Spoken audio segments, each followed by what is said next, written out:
ছাগল যেমন দুই প্রকার হয় তেমন পাগলও দুই প্রকার হয়, ভদ্র পাগল আর অভদ্র পাগল।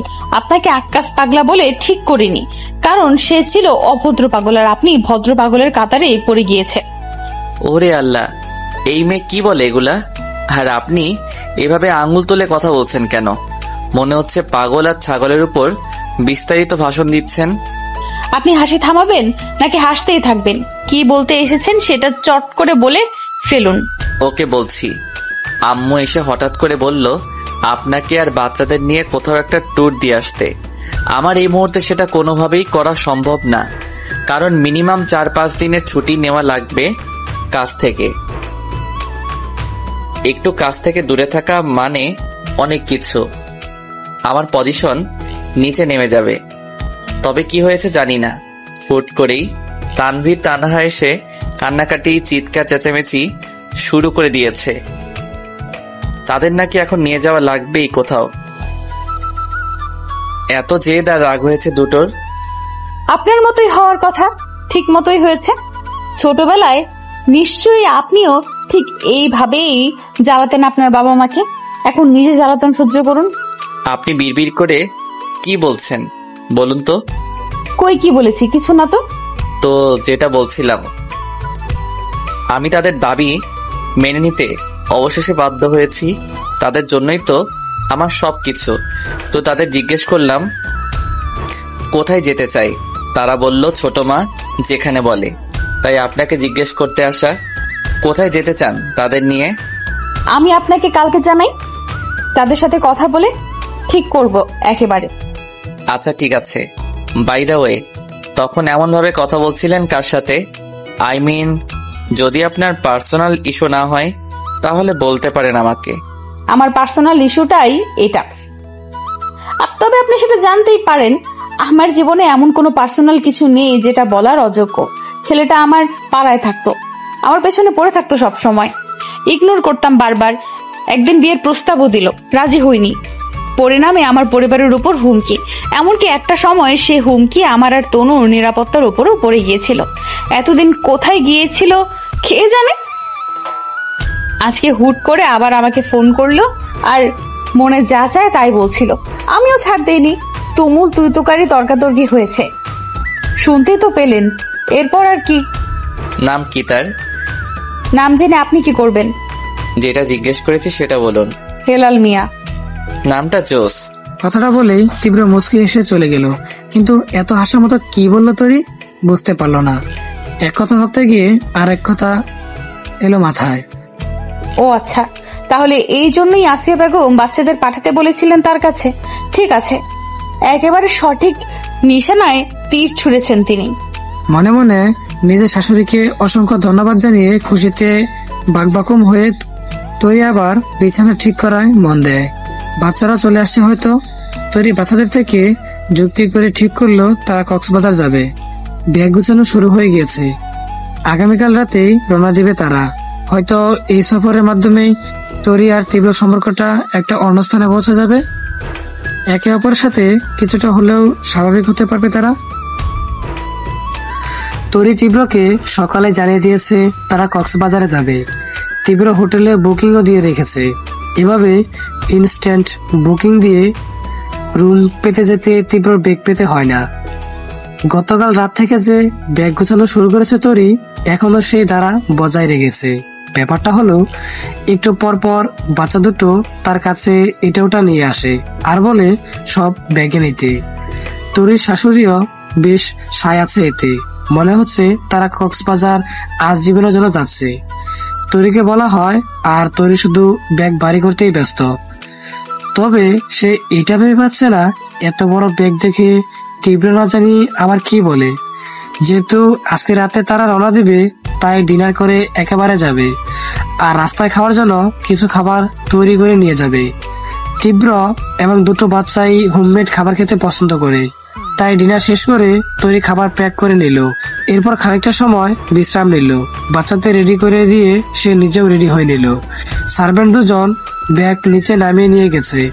তৈরি বাচ্চা সহ নিচে নেমে এসে দেখলো তীব্র আগে থেকে দাঁড়িয়ে আছে আর তার এতগুলো ব্যাগ দেখে সেটা দিকে ভ্রু কুঁচকে তাকিয়ে আছে। তবে মুখে কিছু বলেনি। সবার থেকে বিদায় নিয়ে তারা 4 জন বেরিয়ে পড়লো। গাড়িতে তীব্র ড্রাইভারের পাশে বসেছে। তারা ঢাকা এয়ারপোর্টে যাচ্ছে। গাড়িতে করে যেতে প্রায় 2 ঘন্টার মতো সময় লাগে। যেহেতু এয়ারপোর্ট থেকে গাড়ি ফিরিয়ে দিতে হবে, তাই ড্রাইভার সহ নিয়ে এসেছে, যাতে একেবারে ড্রাইভার সহ গাড়ি বিদায় দিয়ে দিতে পারে সেখান থেকে। তানভীর আর তানহা কিছুক্ষণ কথা বলছে তরির সাথে। এরপরই দুজন ঘুমের রাজ্যে চলে গিয়েছে। তানভীর তরি কাঁধে আর তানহা তরি কোলে ঘুমাচ্ছে। তীব্র পিছন ফিরে এই দৃশ্য দেখে আবার মুচকি হেসে সামনের দিকে তাকালো। ঢাকা এয়ারপোর্টে পৌঁছে তানভীর আর তানহাকে জাগিয়ে দেওয়া হয়েছে। সব ফর্মালিটি পূরণ করে তারা নিজেদের আসনে গিয়ে বসেছে। উদ্দেশ্য হলো কক্সবাজার এয়ারপোর্ট। তরি প্রথমবারের মতো কক্সবাজারে যাচ্ছে, এমনকি এটা তার প্রথম প্ল্যানে করে কোথাও যাওয়া। সে সবকিছু খুব মনোযোগ দিয়ে দেখে যাচ্ছে প্রথম থেকে। মজার কথা হলো এখানে এসেও বাচ্চারা আবার ঘুমিয়ে গেছে। ঘুমানোর কথাই, কারণ তারা বাচ্চা মানুষ। এই সময়টাতেই তো বাসায় থাকলে ঘুমায়। তরি তাদের দিকে তাকিয়ে ফিক করে হেসে দিল। আসার সময় কতটা উত্তেজিত ছিল তাদের এই সফর ভ্রমণ নিয়ে, অথচ পুরো সময় ঘুমাতে ঘুমাতে কেটে গেল তাদের। যে খাবারগুলো বাসা থেকে আনা হয়েছে সেগুলো তরি আর তীব্র পেটে গেল। প্রায় 30-40 মিনিটের মতো সময় লেগেছে কক্সবাজার এয়ারপোর্টে যেতে। সেখান থেকে বেরিয়ে এসে তারা দেখতে পেল হাতে প্রে কার্ড নিয়ে একটা লোক দাঁড়িয়ে আছে, যেটাতে তীব্র নাম লেখা, আর তারা যে হোটেল থাকবে সেটার লোগো। মূলত হোটেল থেকে এই সুবিধা দেওয়া আছে, তাদের নিজস্ব গাড়ি আছে, সেটাতে চড়ে সরাসরি হোটেলে পৌঁছাতে পারবে। তীব্র যে হোটেলে উঠবে বলে ঠিক করেছে তার নাম হলো রয়্যাল টিউনক। হোটেলে গিয়ে কাউন্টার থেকে নিজের রুমে চাবি নিয়ে নিল তীব্র। প্রথমে সে ভেবেছিল 2টো রুম নেবে, একটা তার জন্য আর একটা তরি এবং বাচ্চাদের জন্য। তবে পরে সে ভেবে দেখলো এটা তো নাইনসাফি হবে, কারণ বাসায় তো তীব্র কাঁধে চাপে বাচ্চাদের সাথে ঘুমাতে পারে না, তাদের ঘুম নষ্ট হবে বলে। কিন্তু এখানে তো এসেছি তাদের জন্য, তাদের সময় দিতে, কাজ থেকে একটু অবসর নিয়ে। তাই একটা রুমই ঠিক করলো, আর সেই রুমটা এই হোটেলের হাইয়েস্ট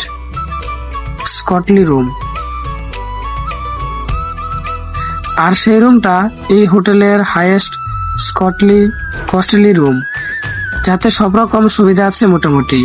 তবে বাচ্চারা এখনো ঘুমে, তাদের একবার জাগানো গেলেও পরের বার আর জাগানো যায়নি।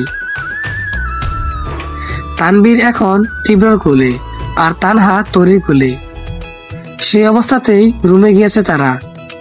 বিছানায় বাচ্চাদের শুয়ে দেওয়া হলে তীব্র তরিকে বলল, তারা মনে হয় না এখন ডাকলেও আর উঠবে না, ঘুমাচ্ছে ঘুমাক, এমনিতেও একটু পর ভোর হয়ে আসবে। সূর্যোদয় দেখতে তাদেরকে ডেকে দিব। যেহেতু বাথরুম 2টো আছে, তাই আপনি ডান দিকেরটাতে যান আর আমি বাম দিকেরটাই যাচ্ছি। ফ্রেশ হয়ে এসে একটু রেস্ট নিন, এরপর বেরিয়ে পড়বো, ঠিক আছে? আচ্ছা। বাচ্চারা সহ তীব্র আর তরি এসে দাঁড়ালো সমুদ্রের পাড়ে। হালকা আলো ছড়িয়ে পড়তে শুরু করেছে চারদিকে। তাদের মুখেও সেই আলোর কিরণ আসছে। সমুদ্রের উত্তাল ঢেউয়ের গর্জনের সাথে এই সূর্যোদয় উপভোগ করার অনুভূতি তরির কাছে একেবারে অন্যরকম লাগছে। বাচ্চাদের সাথে হেসে খেলে সে সময়টা উপভোগ করে যাচ্ছে। হঠাৎ তার চোখ পড়ল তীব্রর দিকে। তাকে দেখে তরির মুখে হাসি মিলে গেল। তীব্র সামনের দিকে তাকিয়ে আছে, তবে সে কি আদৌ সূর্যোদয় দেখছে কিনা তা বুঝতে পারছে না তরি। সেই দৃষ্টি শূন্যতায় ভরপুর। তরি আরো একটু ভালো করে লক্ষ্য করে দেখলো তীব্র চোখ চিকচিক করছে। খুশিতে তো নয় সেটা অবশ্যই। তরি আপন মনে নিজেকে নিজে প্রশ্ন করলো, তবে কি তীব্র কাঁদছে? হঠাৎ করে তানহা তীব্রকে উৎসুক ধাক্কা দিল। আব্বু, তুমি আত্ম না কেন? আমরা তো তবাই আত্মি। তানহার ধাক্কা পেয়ে তীব্র যেন চমকে উঠল। হয়তো অতীতের কোনো স্মৃতি মনে করছিল সে। আসমির যেন বাস্তবে ফিরে এসেছে। তানহার দিকে একবার তাকিয়ে সাথে সাথে অন্যদিকে ফিরে মুহূর্তেই আবার তানহার দিকে ফিরে গেল। তবে এবার তরি দেখলো তীব্র চোখ স্বাভাবিক, কোনো পানি নেই। তানহার দিকে তাকিয়ে মুখে হাসি ফুটিয়ে তাকে কোলে নিল তীব্র। কিন্তু তরির কেন জানি সেই হাসিটা সত্যিকারের হাসি মনে হচ্ছে না। তানহাকে খুশি করার জন্য সেই হাসি, এমনটাই মনে হচ্ছে তরির। এবার নিজের বাম দিকে তাকিয়ে তরি দেখতে পেল তানভীরের মুখে বিষাদের ছায়া, কিন্তু ছেলেটা তো একটু আগেও হাসছিল। তীব্র এখন তানার সাথে কথা বলায় ব্যস্ত। এই সময়টাতে তরি তানভীরের সাথে কথা বলা শুরু করলো। কি হয়েছে বাবু, তোমার মনটা খারাপ লাগছে কেন দেখতে? আব্বু কাঁদছিল ছোট মা, আম্মুর কথা মনে পড়ছিল আব্বুর। তানভীরের কথায় বেশ অবাক হলো তরি। এতটুকু একটা বাচ্চা কিভাবে বুঝে এসব? তুমি জানো কিভাবে বাবু? তোমাকে কে বলেছে? আমার হালকা কিছু কথা মনে আছে ছোট মা। আব্বু আমাকে নিয়ে এসেছিল এখানে আরেকবার, তখন তো আর জায়গাটার নাম জানতাম না। দাদি বলেছিল পরে যে কক্সবাজার, এভাবে এখনকার মতো তখনও দাঁড়িয়েছিলাম আব্বুর কোলে আমি আর আম্মুর সাথে। আম্মু এভাবে আমাদের ফেলে কোথায় চলে গেল ছোট মা? কেন চলে গেল? বলতে বলতেই কেঁদে দিল ছেলেটা। তাকে দেখে তরির চোখেও পানি চলে এলো। তানভীরকে নিজের সাথে চেপে ধরে সেও কেঁদে যাচ্ছে, আর মনে মনে শুধু এটাই ভাবছে, মিলিকে যদি একটাবার সে দেখতে পেত। মেয়েটা শুধু তৃপ্তি আপুকে মেরেছে এমনটা নয়, তার আশেপাশের সবাইকে মৃত্যু সাপ অনুভব করিয়ে দিয়ে গিয়েছে। স্বার্থের জন্য একটা মানুষ এতটা নিচে নামতে পারে? এত কিছু করেও কি লাভ হলো? তীব্রকে তো সে পায়নি। মাঝখানে তৃপ্তি আপুকে মেরে ছেলে মেয়ে দুটোকে মাতৃহারা করে দিল। সূর্যোদয় দেখে সেখান থেকে ফিরে ঘুমিয়ে নিয়েছে তারা। সেই ঘুম ভাঙলো প্রায় 12:30টায়। ব্রাশ করে গোসল সেরে একেবারে নিচে নেমে এলো তারা। দুপুরে খাবার খেয়ে তানহা তানভীর বায়না ধরলো তারা আউটডোর গেমস খেলতে যাবে। তীব্র তরিকে বলল তাদের নিয়ে যেতে। সে একটা কল সেরে এরপর তাদের সাথে জয়েন করবে। যদিও কাজ থেকে সে আপাতত দূরে আছে, কিন্তু অফিসে কতটুকু কি কাজ হচ্ছে না হচ্ছে তার অনুপস্থিতিতে সেই খবর তো রাখতে হবে। তরি বাচ্চাদের নিয়ে সেখানে যাওয়ার সময় হঠাৎ কারোর সাথে ধাক্কা খেলো। তৎক্ষণাৎ সরি বলে সে তাকিয়ে দেখলো একটা মেয়ে, বেশ স্মার্ট দেখতে, তার থেকে বয়সে বড়ই হবে, শার্ট ও জিন্স পরিহিতা। ধাক্কা লাগার সাথে সাথে তার হাতে থাকা হ্যান্ডব্যাগ পড়ে গিয়েছে নিচে, আর সেই সাথে বেশ কিছু জিনিস যা ব্যাগে ছিল। তৈরি ঘন ঘন সরি বলে সেই জিনিসগুলো ব্যাগে তুলে দিতে লাগলো। সেখানে এইরকম দেখতে 2-3টা কার্ডও ছিল। সেখানে লেখা ছিল ডাক্তার মিলা আফরোজ, গাইনি স্পেশালিস্ট।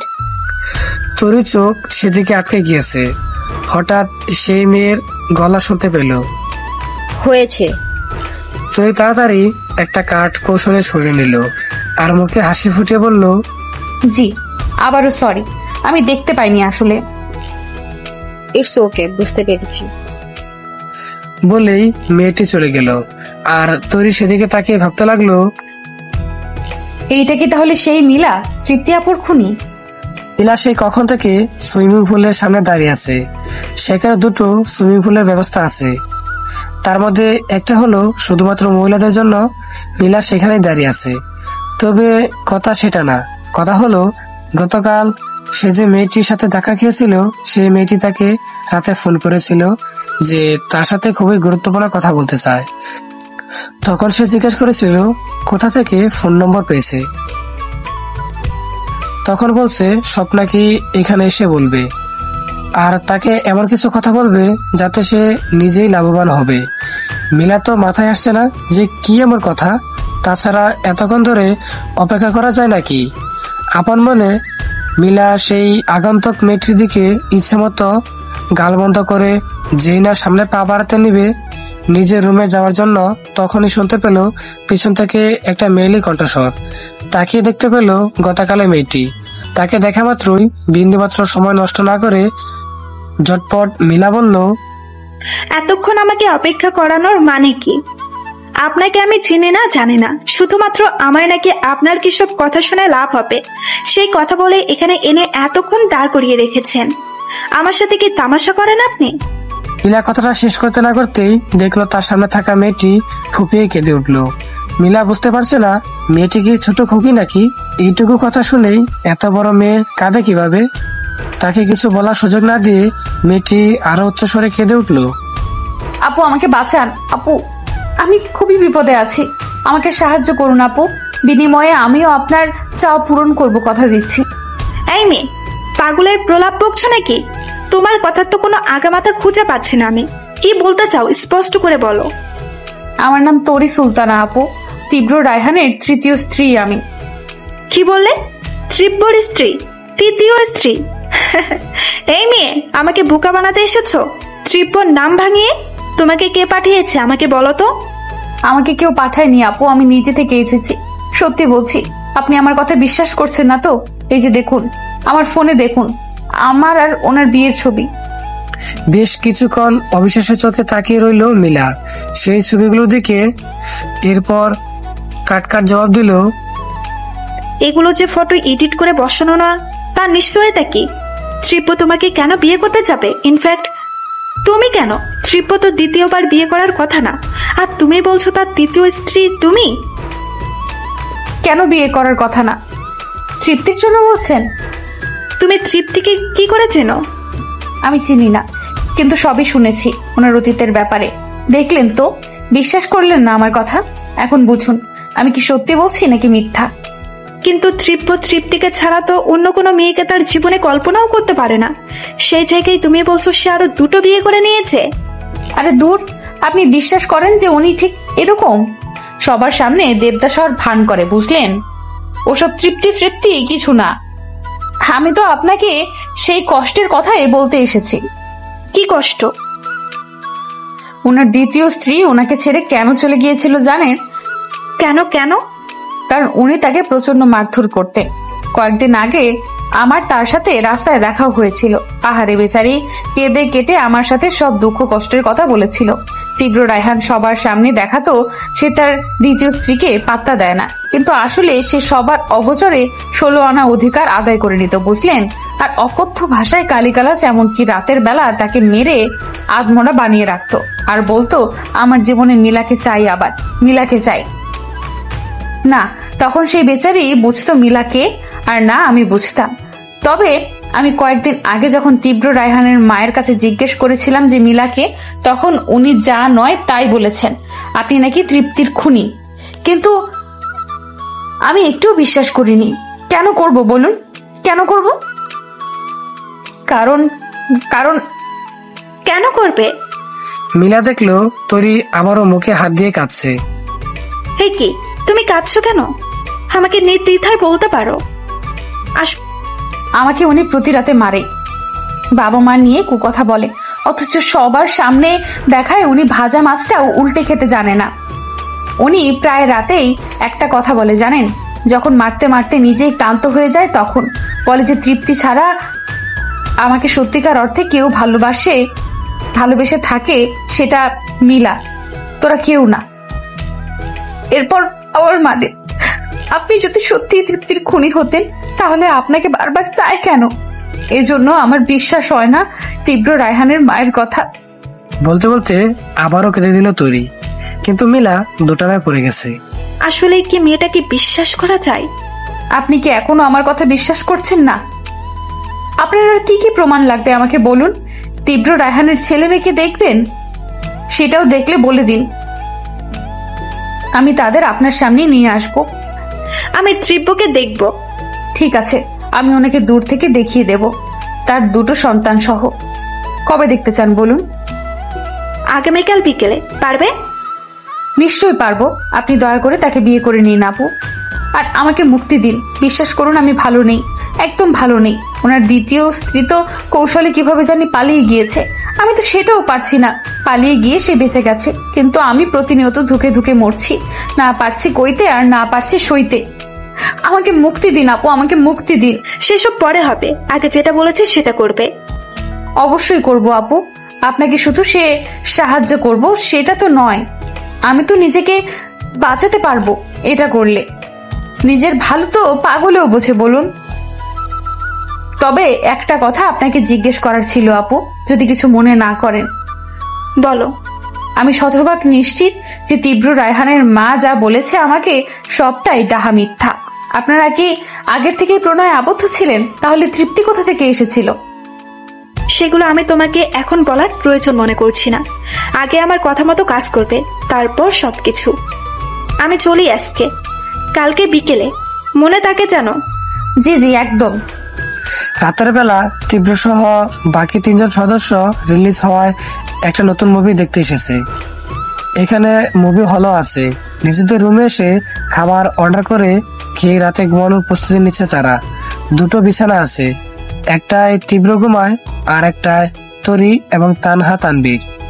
তরি প্রথমে বাচ্চাদের ঘুম পাড়িয়ে দিয়েছে, তার নিজের ঘুম আসছিল না, তাই ব্যালকনিতে এসে দাঁড়িয়েছে। তাদের রুমটা এমন ভাবে অবস্থিত, সেখান থেকে সরাসরি সমুদ্র দেখা যায় ব্যালকনিতে দাঁড়ালে। পূর্ণিমা রাত আজকে, চাঁদের আলো তরির উপরে এসে পড়ছে, মৃদু বাতাস বইছে বাহিরে, শীতল একটা পরিবেশ, আর দূর থেকে দেখা যাচ্ছে সমুদ্রের ঢেউ। তরি আপন মনে ভেবে চলছে, সে যেটা করছে সেটা ঠিক করছে তো? এটা প্রতারণা হয়ে যাচ্ছে না? তার পাপ হবে না? সে কি আসলে শেষ পর্যন্ত নিজেকে শক্ত রাখতে পারবে? মাথা ঘুরে দেখলো একবার ছোট দুটো রাজকন্যা আর রাজপুত্রের দিকে, এরপর একটা দীর্ঘশ্বাস ফেললো আর মনে মনে বলল, আমাকে পারতেই হবে। চোখ ঘুরিয়ে সাথে থাকা বিছানায় চোখ গেল আবার। তীব্র ঘুমাচ্ছে, দেখে মনে হচ্ছে খুবই নিশ্চিন্তে ঘুমাচ্ছে সে। তীব্রের সাথে যেটা করেছে সেটা ঠিক করছে তো সে? নিঃশব্দে ব্যালকনি থেকে হেঁটে এসে আবার রুমে ঢুকলো সে। তীব্র যে বিছানায় শুয়ে, তার পাশে একটা মিনি টেবিল রাখা, সেটাতে তীব্র পকেট ব্যাগ রাখা। তরি কেন জানি ইচ্ছে হলো একটা বার সেটা খুলে দেখতে। একটা দৃশ্য আকর্ষণ করছিল সেটার প্রতি, নিজেকে দমাতে না পেরে অবশেষে সেটা হাতে নিয়ে নিল। খুলে দেখলো ক্রেডিট কার্ড, বেশ মোটা অঙ্কের কিছু টাকার পাশাপাশি ছোটখাটো কিছু কাগজ, হয়তো প্রয়োজনীয় কিছু। তবে তরির মনে হলো এসবের কোথাও প্রয়োজনীয় কিছু আছে। সেটা ব্যাগের ভিতরে একটা ছোট জায়গায় আছে, যেটা চেন দিয়ে আটকানো, খুব যত্ন রেখেছে সেটা। তরি চেনটা খুলে দেখতে পেল সে যেটা অনুমান করছিল সেটাই আসলে ঠিক। তীব্র এসব টাকা পয়সা থেকেও অনেক জরুরি কিছু তার পকেটের ব্যাগে সবসময় রাখে, নিজের একান্ত নিকটে। হ্যাঁ, একটা নারী ছবি আছে এখানে, সেই নারী যার স্থান তীব্রর জীবনে প্রতিস্থাপনীয়, তৃপ্তির ছবি। তার রুম, তার পকেট ব্যাগ, তার মন, তার হৃদয়, সব জায়গায় শুধু একটা নারীরই বসবাস। তরির মাঝে মধ্যে তৃপ্তিকে খুব ভাগ্যবতী মনে হয়। আমাকে জীবন দশায় হয়তো অনেকেই আমাদের আপন থাকে, নিকটে থাকে, কিন্তু মৃত্যুর পর কয়জন আমাদের স্মরণ রাখে, নিজেদের দোয়ায় আমাদের রাখে? এমন ভালোবাসার মানুষ পায় কয়জন? আচ্ছা, তোর জীবনে কি কখনো সেই রুমের ভালোবাসা আসবে না? নিখুঁত স্বর্গীয় পবিত্র ভালোবাসা। নিজের প্রশাসনে নিজেই হেসে উঠল তরি। মনটা বড্ড লোভী হয়ে গেছে, এটাকে দমানো প্রয়োজন, খুব করে প্রয়োজন। তীব্র কাছ থেকে সে এমন কিছু আশা করতেই পারে না। সেই আশা যে অন্যায় হবে, তবু বেহায়া মন কেন বারবার সেদিকে ধাবিত হয়? উত্তর জানা নেই শেহরের। আজকে তাদের প্ল্যান ছিল ইনানি বিচ এবং হিমছড়িতে যাওয়ার, সেটা করেছেও বটে। সকলে নাস্তা করে চলে গিয়েছিল, এসেছে দুপুরে একটু পরে। যথারীতি গোসল এবং খাওয়া দাওয়া সেরে তীব্র ভেবেছিল এইটু ঘুমাবে, কিন্তু বাচ্চাদের বায়না বলে কথা, এখানে নাকি তারা ঘুমাতে আসেনি, শুধু ঘুরবে, খাবে আর মজা করবে। বাচ্চারা বলল তার আগে ওয়াটার পার্কে যাবে, তারপর আইসক্রিম পার্লারে। তুই রুম থেকে বের হওয়ার সময় মিলাকে ফোন করে বলে দিয়েছে ওয়াটার পার্কে থাকতে, তীব্রকে সেখানে দেখতে পাবে। ওয়াটার পার্কে যাওয়ার পর থেকেই বাচ্চারা তীব্র এবং তরির সাথে খুনসুটিতে ব্যস্ত হয়ে গেছে। তাদের সাথে সময় কাটলেও তরির চোখ দুটো এখন খুঁজে বেড়াচ্ছে মিলাকে। কিছুক্ষণ পর তার দেখা পেয়েও গেল। অদূরে দাঁড়িয়ে আছে মিলা, তার দৃষ্টি তীব্রের দিকে বৃদ্ধ হয়ে আছে, সেখান থেকে চোখ সরাচ্ছে না সে। এদিকে তরি একটু হাত উড়িয়ে দেখানোর চেষ্টা করলো মিলাকে যে সে বাচ্চাদেরও এখানে নিয়ে এসেছে, কিন্তু সে যে কার দিকে চেয়ে হাত নাড়াচ্ছে সেটা তার নিজেরই মাথায় আসছে না। প্রচন্ড রাগ হচ্ছে তার, বুঝতে পারলো এভাবে হাত নাড়িয়ে পাত্তা পাবে না সে, তাই এবার সরাসরি মিলার ফোন নম্বরে ডায়াল করলো। ফোন কানে লাগিয়ে স্পষ্টভাবে শুনতে পেল যে রিং হচ্ছে। তার মানে মিলার ফোনেও নিশ্চয়ই কল গিয়েছে। কি মেয়ে রে বাবা, ঠিক এজন্যই তীব্রতাকে পাত্তা দেয়নি, বেশ করেছে দেয়নি। উপায় না পেয়ে এবার তরি তীব্র সামনে এসে তাকে আড়াল করে দাঁড়ালো। তার সামনে এসে দাঁড়াতে দেখা মাত্রই তীব্র কপাল কুঁচকে গেল। কি ব্যাপার, আপনি এভাবে আমার সামনে দাঁড়িয়ে আছেন কেন? কেন? এতে আপনার কি সমস্যা? অবশ্যই সমস্যা। এত বড় জায়গা থাকতে আপনার আমার সামনে এইভাবে খাম্বার মতো দাঁড়িয়ে থাকতে হবে কেন? আপনার হাবভাব দেখে মনে হচ্ছে আপনি আমার বডিগার্ড। তো হতেই পারি আপনার বডিগার্ড, এতে সমস্যা কি? মানুষের কালো নজর থেকে আপনাকে বাঁচাচ্ছি আমি। আমি বেশি না, একটা ধাক্কা দিলে সামনে যে পানি দেখছেন সেখানে গিয়ে উঠে পড়ে যাবেন। আর আপনি এসেছেন আমার বডিগার্ড হতে। আর কার কালো নজর? কিসের কালো নজর? এসব কুসংস্কারে প্রথমত আমি বিশ্বাসই করি না, আর দ্বিতীয়ত আমার উপরই কেন কালো নজর দিতে যাবে? কি হলো, উত্তর নেই তো? এবার দূরে সরে দাঁড়ান, আমার অস্বস্তি হচ্ছে। তো কি হয়েছে? আমি না হয় আপনার থেকে একটু কম শক্তিশালী শারীরিক দিক থেকে, কিন্তু মানসিক ভাবে আমি আপনার থেকে অনেক শক্তিশালী, বুঝলেন? আর আমার বয়সও তো কম নয়, তাই মোটেও আমাকে আন্ডার এস্টিমেট করবেন না বলে দিচ্ছি। ও আচ্ছা, খুব বয়স আপনার? অনার্স ফাইনাল ইয়ার পরীক্ষা দিয়েছেন তাই তো? 24 কিংবা 25, এর বেশি তো না, যদি না আপনি আদু আপা হন। এই কি বললেন আপনি? আদু আপা মানে? আপনি জানেন আমি সব সময় হাইয়েস্ট নাম্বার পেতাম, ভার্সিটিতেও ফার্স্ট আমি এই পর্যন্ত। আপনি আমার মেধা নিয়ে প্রশ্ন তুলছেন? মোটেই না। আপনি কোন পরীক্ষায় কি ফলাফল করেছেন তাতে আমার বিন্দুমাত্র ইন্টারেস্ট নেই। আমি শুধু কথার পরিপ্রেক্ষিতে বললাম।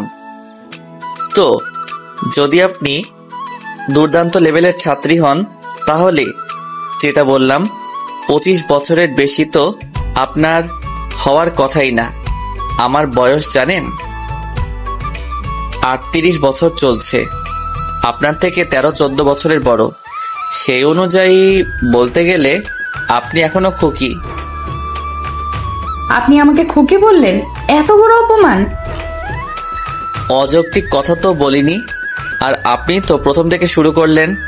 বেশ তো ছিলেন ভালোই, হুট করে আমার সামনে এসে আমাকে আড়াল করে রাখছেন সবার থেকে, তাই তো বিরক্ত হয়ে এসব বলছি। তাই বলে আমাকে আদু আপা বলবেন, খুকি বলবেন? এই যে তানভীর আর তানহা দাঁড়িয়ে আছে, আপনিও দাঁড়িয়ে আছেন, আপনারা তিনজনই আমার কাছে খোকা আর খুকি। সবগুলো নাক টিপলে দুধ বের হবে। তীব্র কথা বলতে বলতে এবার নিজেই হেসে দিল। আর তীব্র কথা শুনে তানহা তানবীরও খিকি করে হাসছে তরির দিকে তাকিয়ে। তরির দুটো গাল এবং নাক ফুলে গিয়েছে রাগে। আচ্ছা আব্বুরা, আঙ্গুল ফুলে তো কলা গাছ হয়, মুখ ফুলে কি গাছ হয় বলো তো? তানহার তানবীর খুব গভীর চিন্তায় পড়ে গেল। কিছুক্ষণ পর একসাথে বলে উঠল, বেল গাছ। ছোট মা, তোমাকে বেল গাছের মতো লাগছে, মানে তোমার মুখটা। হি হি হি। তরির আগে গটগট করে হেঁটে চলে যাচ্ছে সামনের দিকে। হঠাৎ তার মনে হলো এসবের চক্করে সে তো যে কাজে এসেছিল সেটাই করতেই ভুলে গেছে। তড়িৎ গতিতে মাথা ঘুরিয়ে সে দেখতে পেল মিলা সেখানে আর নেই। আর কিছু না ভেবে তরিও সেখান থেকে চলে গেল। রাতের বেলা খাওয়ার সময় তরি স্পষ্ট বলে দিয়েছে সে আজ কাউকে খাওয়াতে পারবে না। যারা তাকে বেলগাছ বলেছে তারা যেন নিজেদের খাবার নিজেরা খেয়ে নেয়। বাচ্চারা বলেছে নিজেরাই খেতে পারবে, শুধু নিজেদের হাত ব্যবহার করবে না তারা।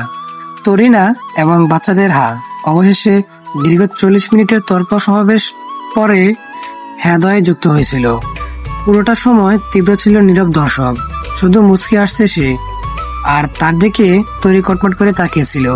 সকালে খাওয়ার পর্ব শেষ হলে তরি বাচ্চাদের বলল কিছুক্ষণ টেলিভিশন দেখতে। সে একটু ফোনে কথা বলে আসবে তার আব্বুর সাথে। বেলকনিতে গিয়ে তরি তার আব্বুর ফোনে ডায়াল করতে যাবে, তখনই দেখে নিতুর ফোন। হাসি মুখে ফোন রিসিভ করে তরি। এই তো এখন বলবি কেমন আছিস রে নিতু, কি করছিস? তোকে অনেক মিস করি, কতদিন দেখা হয়নি আমাদের, কথা হয়নি আমাদের।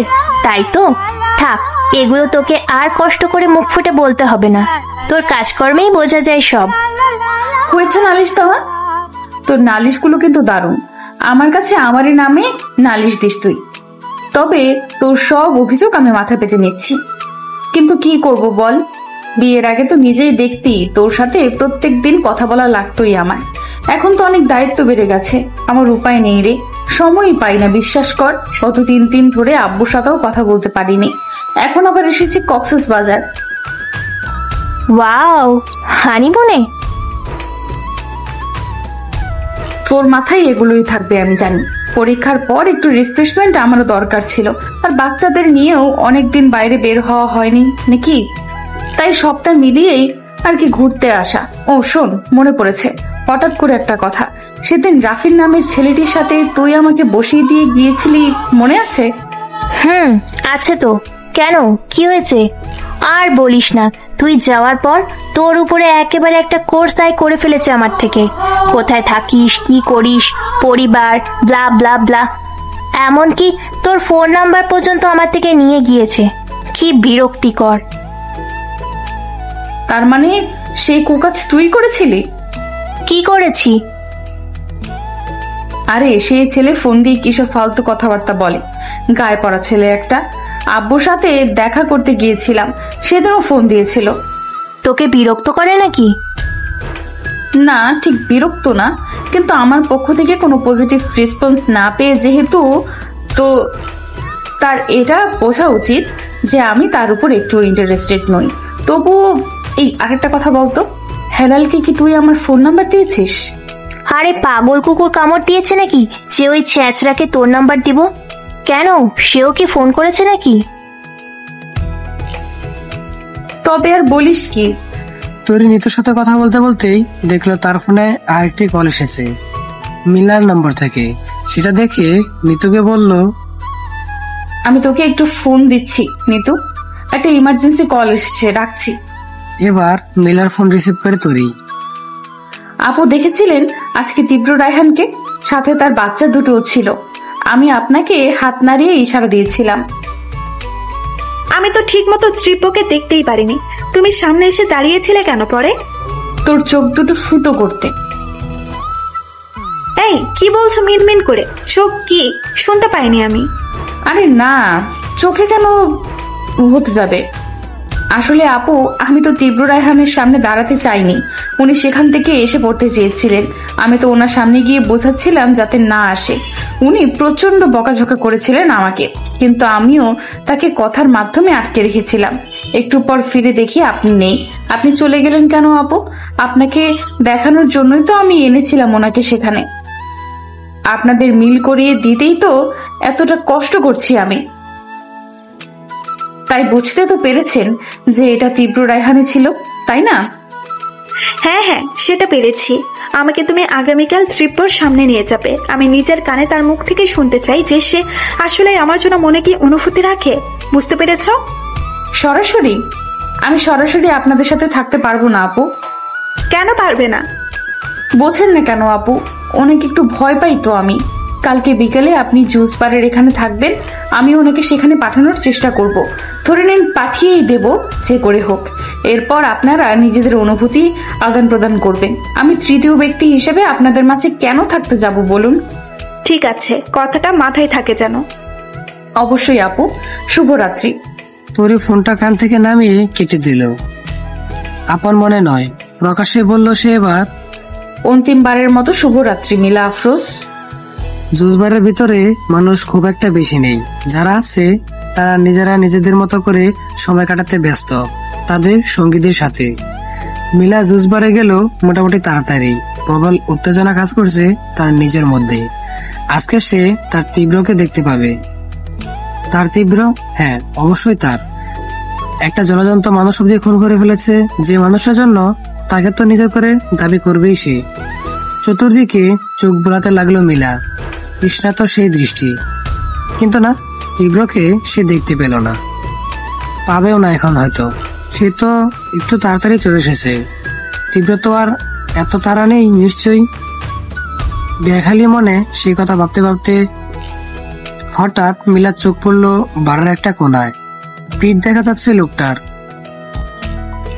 সুঠাম দেহ এবং যথেষ্ট উচ্চতা সম্পন্ন পুরুষ। তীব্রকে তো পেছন থেকে দেখতে এরকমই লাগতো। সে ছোটবেলা থেকে চিনে মেলা থাকে। দেখাই যাক একবার সামনে গিয়ে না হয়। Excuse me. লোকটি এই পাশে মুখ ফেরানোর সাথে সাথে বেশ চমকে গেল মিলা। হ্যাঁ, ট্রিপবয় তো এটা। চেহারা কতটা পাল্টে গিয়েছে। সেদিন ওয়েটার পার্কে একটু দূরে ছিল বিধায় ততটা বুঝতে পারিনি। আগের বাচ্চা ছাপটা আর নেই। বয়স বেড়েছে এবং বাড়ছে, সেটা বোঝাই যাচ্ছে।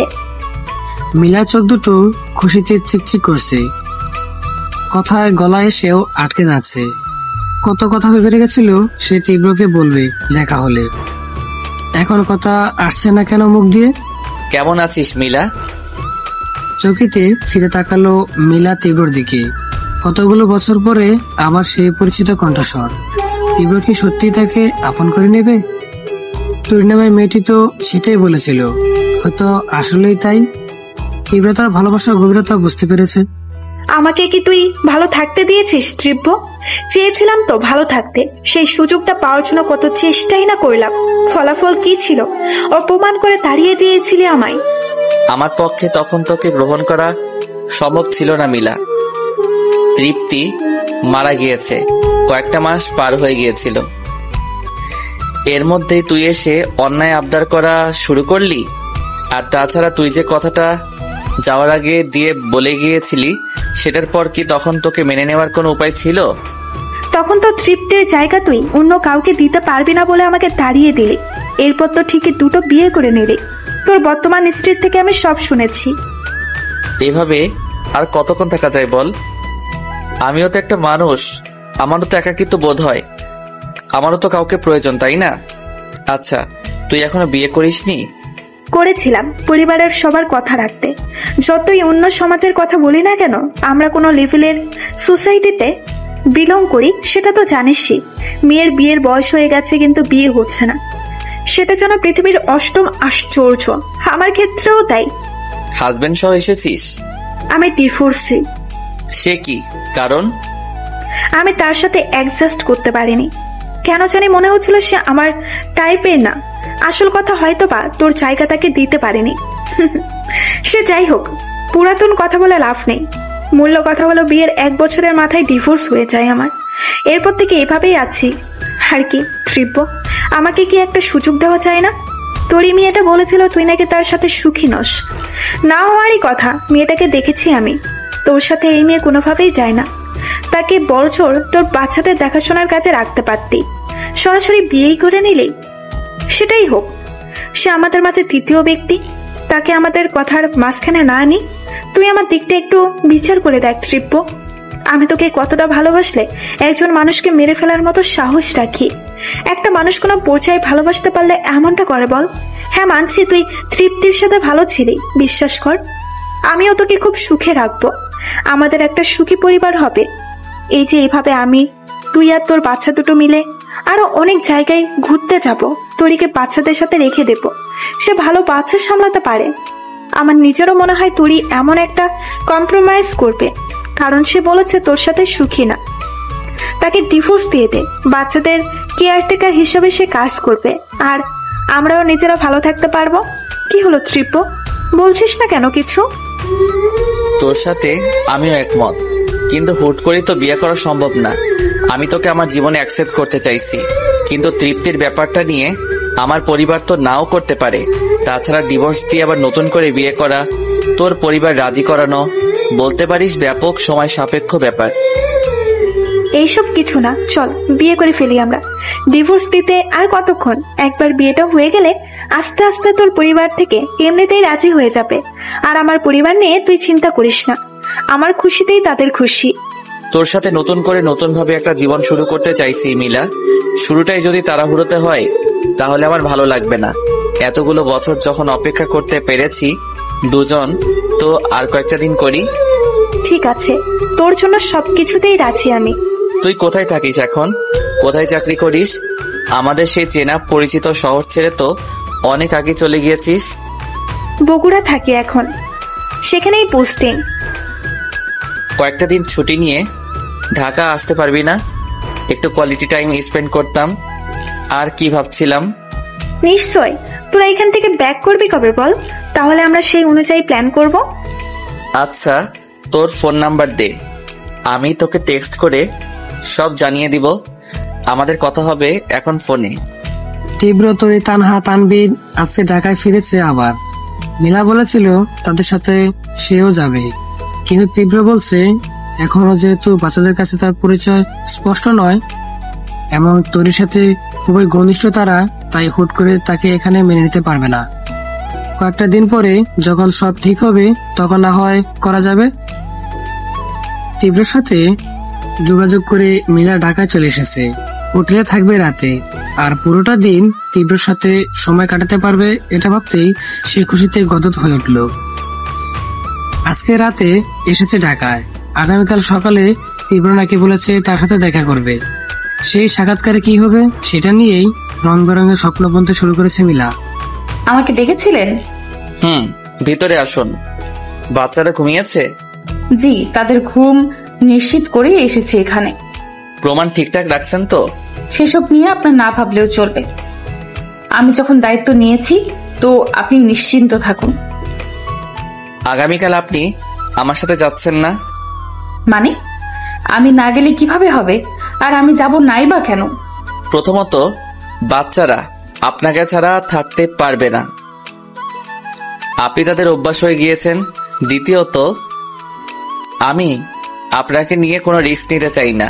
মিলা যথেষ্ট বিপজ্জনক একটা মেয়ে, সেটা আপনিও জানেন, আমিও জানি। খানিকটাও যদি সে টের পেতে পারে এ ব্যাপারে, তাহলে আপনাকে ছাড়বে না সে। আপনি আমার সুরক্ষার চিন্তা তো কড়ায় গন্ডায় করে নিচ্ছেন, আর নিজেরটা? টুরির প্রশ্নটা খুবই অবান্তর শোনালো তীব্রর কাছে। বিদ্রুপ হেসে বলল, মিলা এতটা শক্তি এখনো সঞ্চয় করে উঠতে পারিনি যে আমাকে কিছু করতে পারবে। প্রথম কথা হলো, শারীরিক শক্তি প্রয়োগ করে সে পারবে না। দ্বিতীয় কথা হলো, তার মানসিক এতটাও পাকাপোক্ত হয়নি যে আমার উপর হামলা চালাতে পারবে সে। মিলার সাইকোলজি আমি অনেকটাই বুঝে গিয়েছি, আর আমি একা তো আর যাচ্ছি না, তাই আমাকে নিয়ে চিন্তা করবেন না। কার সাথে যাবেন আপনি? তীব্র মিলাকে বলেছে রেস্টুরেন্টে একেবারে খাওয়া দাওয়া করে বিয়ের কথাবার্তা বলে একটু একান্ত সময় কাটাবে তারা। সে অনুযায়ী এখন তারা খাবারের অর্ডার করে বসে আছে রেস্টুরেন্টে। মিলা এখানে আসার একটু পর থেকে শুরু করেছে মেহেদি, গায়ে হলুদ, বিয়ে, বোবাত, কোনটাতে কি পরবে। মিলা ফোন ঘেটে একাকার করে ফেলেছে, আর তীব্রকে একটু পর পর এটা সেটা দেখাচ্ছে। তীব্রও হেসে হেসে মিলার সাথে সায় দিচ্ছে। মিলা এখন পুরোদমে ফোনে ব্যস্ত। হুট করে তীব্র মিলাকে জিজ্ঞেস করলো, তৃপ্তির ডেলিভারি যে হসপিটালে হয়েছিল সেখান থেকে তুই চলে আসলি কেন হঠাৎ? হুট করে বগুড়া পোস্টিং নেওয়ার প্ল্যান করলি যে? গা ঢাকা দেওয়ার জন্য তখন সেখানে থাকাটা রিস্ক হয়ে যেত আমার জন্য। ফোনে একদৃষ্টিতে তাকিয়ে আছে বুড়ো আঙুলের দিকে। এখানে সেখানে সুইপ করতে করতে মিলা জবাব দিল, তুই একা চলে আসলি, কিন্তু একা তো আর তুই ছিলি না। ডেলিভারি করার সময় নার্স, অ্যাসিস্ট্যান্ট তারাও তো ছিল না। তুই একা চলে গিয়ে লাভ কি হলো? আরে তারা কি মুখ খুলবে নাকি? ভেতরে কি হয়েছে সেটা তো আর কেউই গিয়ে দেখে আসেনি। টাকা দিতে হয়েছে অনেক। এই যা, এখন চুপ থাকতো।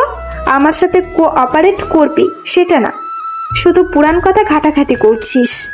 আরে আমি তো তোর সাথেই আছি। এদিকে দে ফোন, তোর জুয়েলারি ঠিক করে দেই, কোনটা পরবি? মিলা হাত থেকে ফোন নিয়ে জুয়েলারি সিলেক্ট করতে ব্যস্ত হয়ে পড়লো।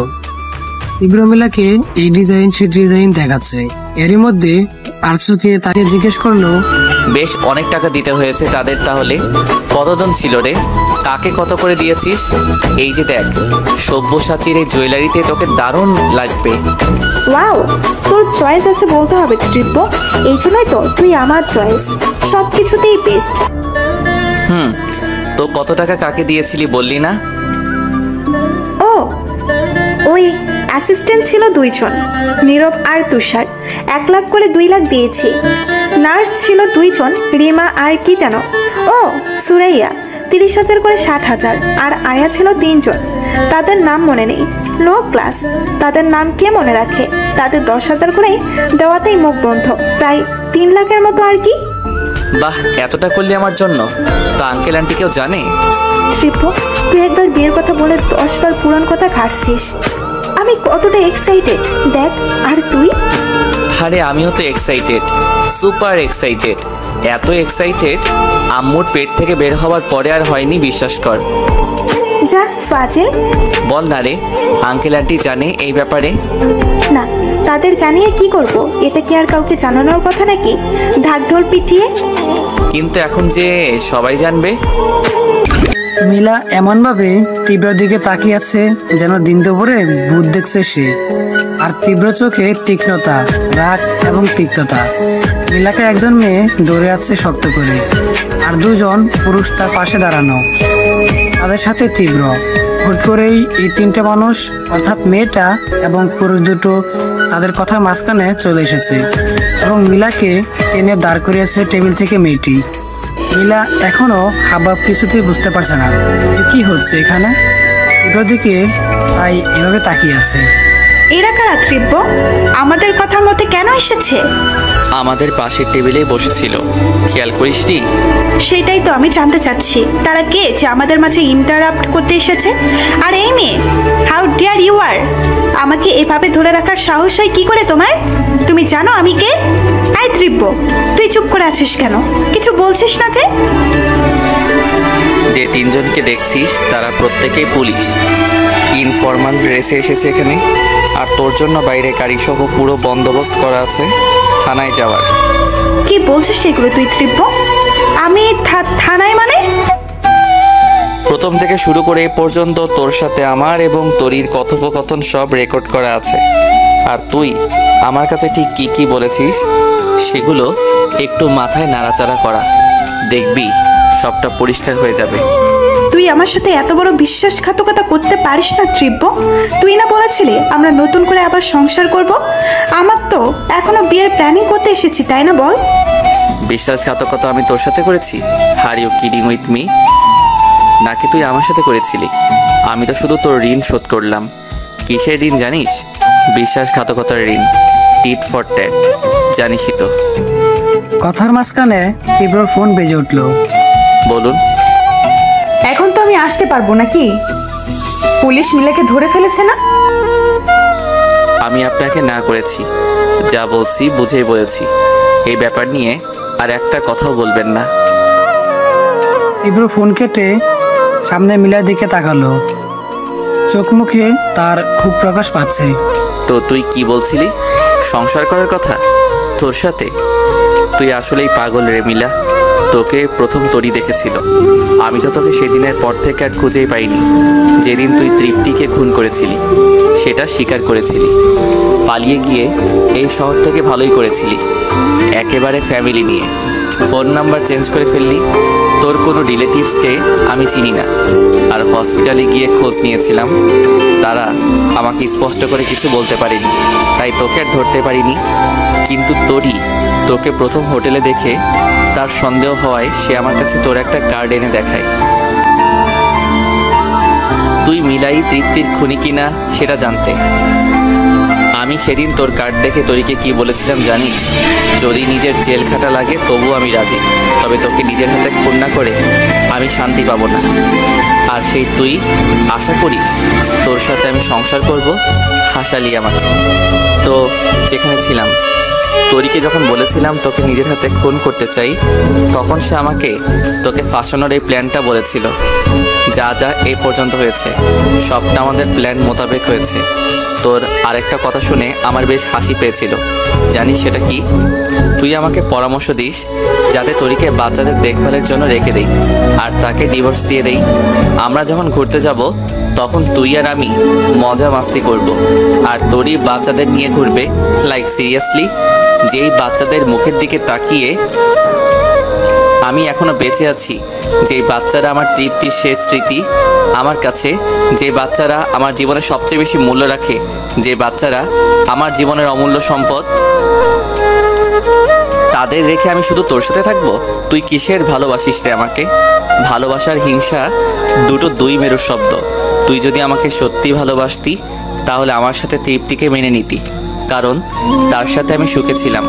কেউ যদি কাউকে ভালোবাসে তাহলে সেই মানুষটার সুখের মধ্যেই তার সুখ খুঁজে নেয়, তার ভালো থাকা খুঁজে নেয়। আর তুই কি করলি? তৃপ্তিকে হিংসে করে এতটা জঘন্য পর্যায়ে চলে গিয়েছিলি যে তাকে মেরেই ফেললি। তোর মনে যেটা আমার জন্য আছে সেটা ভালোবাসা না মিলা। ভালোবাসা কখনো কারোর জীবন নিতে পারে না, বরং জীবন দিতে শেখায়। তোর মনে শুধু আমাকে পাওয়ার একটা জেদ আছে, যেটাকে তুই নিজে নিজে ভালোবাসা বলে চালিয়ে দিস, কিন্তু সেটা কোনো ভালোবাসার মধ্যেই পড়ে না। আরে তুই যদি তৃপ্তিকে না খুন করতি, যদি তৃপ্তির মৃত্যু স্বাভাবিক হতো, তাহলে হয়তো তোকে আমি মেনে নিলেও নিতাম। আমার ছোটবেলার বন্ধু তুই, আমাকে ভালো বুঝিস। এর থেকে বড় কথা আমার বাচ্চারা। তবে তোর আমার বাচ্চাদের নিয়ে যা ধারণা দেখলাম, সেটা দেখার পর মনে হলো আসলেই আল্লাহ যা করেন ভালোর জন্যই করেন। আমার পরিবার আমাকে দ্বিতীয় বিয়ে করানোর পর আমার বাচ্চাদের হয়েছিল, তোর সাথে বিয়ে হলেও ঠিক এমনটাই হতো। তৃপ্তি আমার জীবনে একজনই, তার জায়গা হয়তো কাউকে দিতে পারবো না আমি। তবে আমার বাচ্চাদের জন্য আমি যাকে আমার জীবনে পেয়েছি, তাতে আল্লাহর কাছে শুকরিয়া আদায় করি। আমার বাচ্চাদের খুশিতে আমার খুশি। তুই আমাকে বলেছিলি না যে আমি তোর সাথে ভালো নেই, কিন্তু তোর ধারণা সম্পূর্ণ ভুল। আলহামদুলিল্লাহ আমি তার সাথে অনেক ভালো আছি, কারণ আমার বাচ্চারা তার সাথে ভালো আছে। মিলার চোখ দুটো রাগে আগুনের ফুলকির মতো হয়ে আছে। শান্ত অথচ বেশ ভারী গলায় সে বলল, খুব বেশি তোরের গুণগান করছিস, তাই না ত্রিপ্য? আমি তোকে বলে রাখলাম, এই গুণগান তোর মুখে আর বেশি দিন থাকবে না। যখন জীবনে অন্তিমবারের মতো ধোঁকা খাবি, সেদিন বুঝবি তোকে তোর জীবনে আমার থেকেও বড় ধোঁকা তৈরি দেবে। কথাটা মিলিয়ে নিস। একে নিয়ে যান আমার চোখের সামনে থেকে। ফোন থেকে তার মা বাবার নাম্বার নিয়ে তাদের আসতে বলুন থানায়। তাদেরও তো তাদের মেয়ের কার্যকলাপ সম্পর্কে জানা উচিত। আর যাদের নাম বলেছে তাদেরকে অ্যারেস্ট করুন। নীরব, তুষার, রিমা আর সুরাইয়া। এরপর কথা বের না হলে কি করতে হবে সেটা আমার থেকে আপনারা ভালো জানেন আশা করি। তীব্র যখন বাসায় এসেছে তখন বিকেল। এ সময় সাধারণত তার মা বাবা এবং দাদি একটু ঘুমিয়ে নেয়। তারা যখন উঠবে ঘুম থেকে তখন তাদের সবকিছু খুলে বলবে বলে ঠিক করেছে তীব্র। আপাতত বাচ্চাদের রুমে যাবে সে। তবে তাদের রুমে আর যেতে পারলো কই? তার আগেই দেখে পিচ্ছি ছেলে মেয়ে দুটো মুখ ফুলিয়ে দরজার সামনে দাঁড়িয়ে আছে। তাদের এই অবস্থায় দেখে খানিকটা চিন্তায় পড়ে গেল তীব্র। কিছু হয়েছে নাকি আবার? কি হয়েছে আমার আব্বুদের? মুখ ভার কেন? কেউ কিছু বলেছে? তুমি কথা বলবেন না আমাদের তাতে? তানহা আদৌ বলিতে বলল, কেন? আমি কি করলাম আবার? এবার তানভীর একটু সামনে এসে বলল, তোমার জন্য ছোট মার মন খারাপ, আর ছোট মার যেহেতু মন খারাপ, তাই আমাদেরও মন খারাপ। কেন, কি হয়েছে তোমার ছোট মার? সেটা তো তুমি ভালো করে জানো। তবে ছোট মা বলেছে তুমি নাকি তাকে বকা দিয়েছো, তাই তার মন গিয়ে তুমি ভালো করো। যাও, যদি ছোট মার মন ভালো করতে না পারো তাহলে আমাদের আরই তোমার সাথে। দুজন খুব ভাব দেখিয়ে চলে গেল সেখান থেকে। তাদের দিকে তাকিয়ে রইল তীব্র বোকার মতো। কি বললো? তোরির মন ভালো না করতে পারলে তার সাথে আরি? বাহ, এরও দেখছি আমার থেকে তাদের মায়ের প্রতি বেশি দরদ। এখন আমি পর হয়ে গেলাম। তীব্র রুমে ঢুকে দেখলো তোরি গাল ফুলিয়ে বসে আছে। আমি আপনাকে কখন বকা দিয়েছি? বাচ্চাদের কাছে আমার নামে অন্যায় বিচার দিলেন কেন? আপনি কথা বলবেন না আমার সাথে। এই, আপনি আমাকে রাগ দেখাচ্ছেন কেন? রাগ শুধু আপনি একাই দেখাতে পারেন? আমি কখন রাগ দেখালাম? অদ্ভুত তো। তা নয়তো কি? তখন এভাবে কড়া গলায় শাসন করলেন কেন আমাকে? এরপরটুকু করে ফেললেন ফোনটা কেটে। তোরি, আমি আগেও বলেছি, এখনো বলছি, মিলা ডেঞ্জারাস মেয়ে একটা। তার সামনে যাওয়া সেই অবস্থায় আমার মনে হয়েছে আপনার জন্য রিস্ক হতে পারে। আর আপনি সেখানে গিয়ে করতেনই বা কি? কি করতাম মানে? আপনি জানেন, যখন থেকে আম্মার কাছে তার ব্যাপারে শুনেছি তখন থেকে আমি স্বপ্ন দেখে আসছি যে তাকে একদিন মন প্রাণ ভরে গালে ইচ্ছা মতো থাপ্পড় মারবো। কি? চর থাপ্পড়ের জন্য আপনার সেখানে যাওয়া দরকার ছিল? চর থাপ্পড় দিতে পারেননি তাই মন খারাপ আপনার? তীব্র আবার হাসতে লাগলো নিজের কথা বলেই। তোরি মুখে যেন রাগে আরো লাল হয়ে যাচ্ছে। তা দেখে তীব্র বলল, ওকে ওকে, রাগ করতে হবে না। আপনাকে সেখানে নিয়ে যাইনি বলে মন খারাপ তো? কথা দিচ্ছি আজকে রাতে আপনার মন ভালো করে দেব, প্রমিস। রাতে নিয়ে যাবেন সেখানে? আগে না, সেখানে আপনার যাওয়া হচ্ছে না। তবে অন্য কিছু করে হলেও আপনার মন ভালো করব, কথা দিচ্ছি। করতে তো হবেই, না হলে আমার সাথে যে আড়ি দেওয়ার দৃঢ় প্রতিজ্ঞা করে রাখছে দুজন, আমার হয়েছে জ্বালা। তোরি এবার তীব্র দিকে তাকিয়ে হেসে দিল। যাক, এখনই হাসি ফুটে গিয়েছে মুখে। I am proud of my self. বাকি হাসিটা রাতে ফুটবে। এখন গিয়ে ফ্রেশ হই। আর হ্যাঁ, আপনার মিলাকে থাপ্পড় দেওয়া লাগবে না, তার ট্রিটমেন্ট যেখানে হওয়ার কথা সেখানে সে আছে। থাপ্পড়ের থেকে অনেক বেশি কিছু উপহার পাবে সেখানে। চলি। তীব্র চলে যাওয়ার দিকে তরি হাসি মুখে তাকিয়ে রইল, আর মনে মনে ভাবতে লাগলো তার জন্য রাতে কি চমক আছে আবার। উফ, সে তো এখন থেকেই আর অপেক্ষা করতে পারছে না, আর তো সইছে না। আজকের সারপ্রাইজ নাকি শুধু তরি নিজেই দেখবে। তীব্র তরিকে বলেছে যাতে আর কাউকে সারপ্রাইজের ব্যাপারে না বলে, এমনকি বাচ্চাদেরও না। তবে তাদের যেন এটা বলে দেয় যে তীব্র তরির মন ভালো করতে পেরেছে, তাই তারা যেন ওইসব পাড়ি দেওয়ার কথা বলে যায়। তরিও তীব্র কথা মতো কাজ করেছে, যেহেতু বাচ্চাদের জানাতেও নিষেধ করেছে, তাই সারপ্রাইজের ব্যাপারে তাই তাদের ঘুম পাড়িয়ে আসা ছাড়া তো আর কোনো উপায় দেখছে না তরি। হলেও সেটা রাত তখন প্রায় 12টা 28 বাজে। তরি যখন বুঝতে পারলো বাচ্চারা ঘুমের দেশে পাড়ি জমিয়েছে, তখন সে শব্দহীন পায়ে রুম থেকে বেরিয়ে গেল। তীব্র রুমে দরজা নক করলেও তীব্র দরজা খুলছে না। অদ্ভুত তো, সারপ্রাইজ দিতে গিয়ে ঘুমিয়ে পড়েছে নাকি আবার। এবার তরি তীব্র ফোনে কল করে দেখবে একবার ভাবলো। সবাই মাত্র ফোনটা নিয়েছে আর কল লিস্টে গিয়ে তীব্র নাম বের করেছে। এর মধ্যেই তীব্র দরজা খুলে দিল, হাসি মুখে তাকিয়ে আছে তরির দিকে। এই আপনার সারপ্রাইজ দেওয়ার নমুনা। কতক্ষণ যাবত দাঁড়িয়ে আছি আমি। Sorry for that, please do come. তরি রুমে ঢুকে দেখলো তীব্র রুম যেমন থাকে সবসময় তেমনই। যাহ বাবা, তরি ভেবেছিল এতক্ষণ সময় যেহেতু তীব্র নিয়েছে তাহলে নিশ্চয়ই রুম ডেকোরেটর করেছে, কিন্তু এখানেও তো সে হতাশ। তাহলে সারপ্রাইজটা আসলে কি দিবে, এটাই মাথায় আসছে না তরির। তীব্র দরজা বন্ধ করে এসে তরিকে বলল, চোখ বন্ধ করুন। কেন? যা বলেছি চুপচাপ তাই করুন। এই দেখছেন, সারপ্রাইজ দিতে এসেও আমার সাথে কড়া গলায় কথা বলছেন। এই আপনি চোখটা বন্ধ করবেন? আপনাকে সারপ্রাইজ দেওয়ার যে মুড নিয়ে এসেছি সেটাই নষ্ট করে দিচ্ছেন আপনি। এত কথা জিজ্ঞেস করেন কেন? চোখ বন্ধ করতে বলেছি, পাহাড় থেকে ঝাঁপ দিতে তো বলিনি। করছি। আপনি সব সময় উল্টা করে কথা বলেন, ভালো লাগে না আমার। আপনার বকবক করা শেষ হলে চোখটা খুলুন এবার। তরি চোখ খুলে দেখলো তীব্র হাতে ফুলের তোড়া, না গোলাপ কিংবা সচরাচর পাওয়া যায় এমন কোনো ফুল না সেটা। তরির প্রিয় ফুল বাট ফুল। বাট ফুল? আপনি কি করে জানেন আমার পাট ফুল পছন্দ? খবর পাওয়া যাবে এমন মানুষের সাথে আমার যোগাযোগ আছে। কিন্তু এটা তো তেমন একটা পাওয়াই যায় না। আপনি আমার ক্ষমতার উপর সন্দেহ করছেন? ফর ইউর কাইন্ড ইনফরমেশন, তীব্র রায়হানের কাছে এসব খুবই নগণ্য ব্যাপার। কিন্তু কার থেকে এই খবর পেয়েছেন বললেন না যে? আপনার আব্বু। আর একটা কথা, অ্যাকচুয়ালি সারপ্রাইজ। কালকেরটা আজকেই বলে দিই, আমাদের গার্ডেনে এই ফুল গাছের চারা লাগানো হয়ে গেছে। এখন থেকে বার্ড ফুল আপনি নিজের বাড়িতেই পাবেন। সারপ্রাইজটা কিন্তু মন্দ লাগেনি আমার। আমি কখন বললাম আপনার জন্য সারপ্রাইজ এতটুকুই? আরো আছে? জি, আপনি বিছানায় গিয়ে বসুন, আমি আপনার জন্য কিছু একটা নিয়ে আসছি তৈরি করে। তরি ব্লেন্ডারের মতো শব্দ শুনতে পেল, তবে কিছু আন্দাজ করতে পারলো না এখনো। যাই হোক, সে এখন একটু রুমটা ঘুরে ঘুরে দেখবে। সেই যে প্রথম দিন এসেছিল ফুলসজ্জার রাতে, আর তো আসা হয়নি। তরি হাঁটতে হাঁটতে সামনে এগিয়ে দেখতে পেল এখানে বড় রকমের একটা ব্যালকনিও আছে।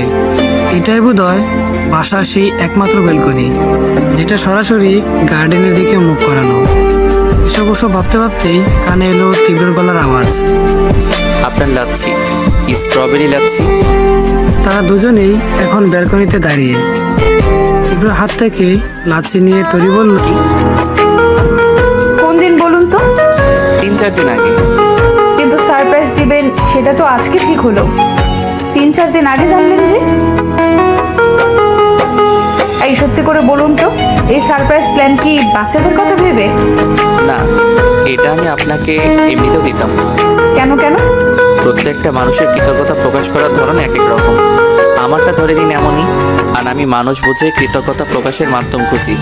আপনাকে যতটুকু চিনেছি তাতে আমার মনে হয় আপনি সেই মেয়েদের মধ্যে না যারা দামি অর্নামেন্টস কিংবা শাড়ি পছন্দ করেন, বরং আপনি তাদের মধ্যে যারা খুব ছোটোখাটো জিনিসের মধ্যে সুখ খুঁজে পায়, বিশেষ করে সেটা যদি মনের মতো কিছু হয়। তাই আমি দ্বিতীয় পদ্ধতি অবলম্বন করলাম। আর কৃতজ্ঞতা কিসের জন্য প্রকাশ করছি সেটা আশা করি নতুন করে বলা লাগবে না। যেদিন আপনি মীরাকে শাস্তি দেওয়ার প্ল্যান আমার সাথে করলেন এবং তাকে তার উপযুক্ত জায়গায় পৌঁছাতে আপনার মরিয়া হয়ে ওঠা দেখলাম, সেদিনই ভেবে রেখেছিলাম আপনার সারপ্রাইজের কথা। আপনি এত ভালো ভালো কথাবার্তা বলছেন কি করে বলুন তো? কথাটা বলার সাথে সাথে তীব্র ভ্রুকুচকে তাকালো তরির দিকে। না মানে বলছিলাম যে আপনি তো প্রথম প্রথম ভালো কথা শুনেও ঘেউ ঘেউ করে উঠতেন। এই কি বললেন? ঘেউ ঘেউ মানে? আপনি আমাকে কুকুর বলছেন? নাউজুবিল্লাহ, আমি সেটা কখন বললাম? আপনার ব্যবহার প্রথম প্রথম আমার কাছে বেশ তেতোই লাগতো, তাই তো বললাম। আপনার মনে আছে আমাদের প্রথম দেখার কথা? আচ্ছা, প্রথম দেখা বাদ দিন, এই যে যখন এই বাড়িতে প্রথম এসেছিলাম, আংটি বদলের কথা ছিল, আপনাকে তখন পাইনি। সেদিনই তানহার তানভীর কাঁদছিল, সেটা দেখা আপনি সরাসরি আমার কাছে এসে আমাকে দোষারোপ করা শুরু করলেন, অথচ একটা বার আমার কথাও শুনতে চাইলেন না। এরপর ফুল সজ্জা থেকে শুরু করে পরবর্তীতে আরও কিছু দিনের কথা ভাবুন। এগুলো কি ভালো লাগার মতো ব্যবহার ছিল? ছিল না তো। আর আপনি এখন দিনকে দিন আমার সাথে ভালো ব্যবহারের মাত্রা বাড়িয়েই চলেছেন। সেজন্য এই মনটা খচখচ করছে এটা জানার জন্য যে হঠাৎ এত ভালো ভালো কথা বলছেন কেন আমার সাথে, এই আর কি। আমার জীবনে কি কি ঘটে গেছে সেটা তো আম্মুর থেকে ধারণা পেয়েছেন। জীবন আমাকে এমন একটা পর্যায়ে এনে দাঁড় করিয়েছে যে কাকে বিশ্বাস করব কাকে করব না সেটা এখন আর আমি বুঝতে পারি না। আমি ক্লান্ত কিছু মুখোশধারী মানুষের অভিনয় দেখতে দেখতে।